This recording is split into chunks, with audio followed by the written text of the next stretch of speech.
Thelma. Good morning. Jane Martina, you've previously described yourself as an agitator. What would you do if the government introduced legislation which, in the view of the Social Mobility Commission, had negative consequences for social mobility? What would be your response? We would say so, and we would say so quite strongly and quite openly.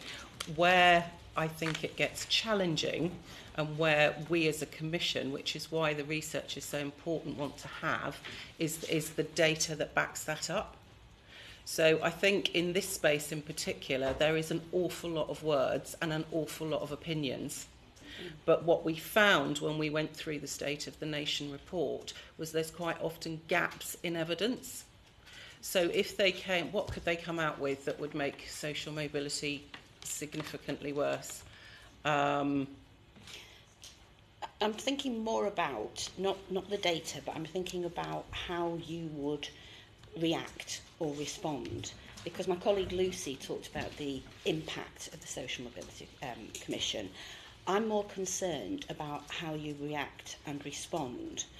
For instance, if I give you an example of just this week Action for Children report that says there's been a 22% fall in the number of children using Shore Start centres in the 30 most deprived areas of England. 1.8 estimated number of children using centres in England in 2017-18 against 2.2 million 4 years before.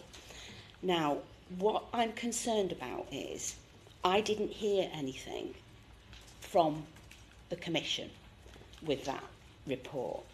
And I wonder, what system have you got in place as a Commission for when a statement is made by a charity like Action for Children, like that directly is about impacting on vulnerable families? What have you got in place for an immediate, this is what we think about this? Where's your outcry? If you're saying you're an agitator, then I would put it to you, if we're linking it with impact, that those statistics are so damning about what's happening to our most vulnerable families. The other thing I want to ask... Just on that, we specifically highlighted the closure of children's centres in the State of the Nation report. But in your response to that report, was there a voice from the Commission straight away out there to the public? No. Well, I would put it to you that I think, my view is that there should be. And do you think there's a danger if we just are there and giving the quotes on all the reports come out, of which there's a lot, rather than basing it on what we see and coming out and saying, actually, here's the data, this is what we say, here's the evidence, this is why you've got to change that? But part of your role and responsibility of chair of this commission is to hold the government to account. And this is, in my view, is part of it.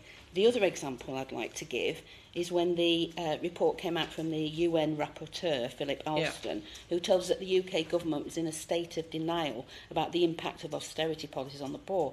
British compassion for those who are suffering has been replaced by a punitive, mean-spirited and callous approach. Yeah. Changes to taxes and benefits have taken the highest toll on those least able to bear it.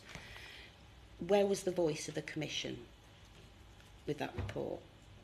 Well, as I say, at the moment, we've taken... No, I want to know, what was the immediate response from the Social Mobility Commission to that report, that damning report? We didn't respond.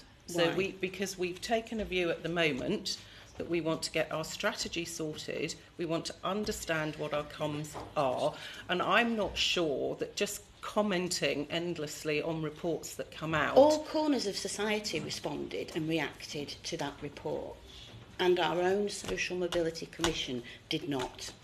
No. Well, I take that point, actually. That's a fair criticism. What is your strategy? You said you've been considering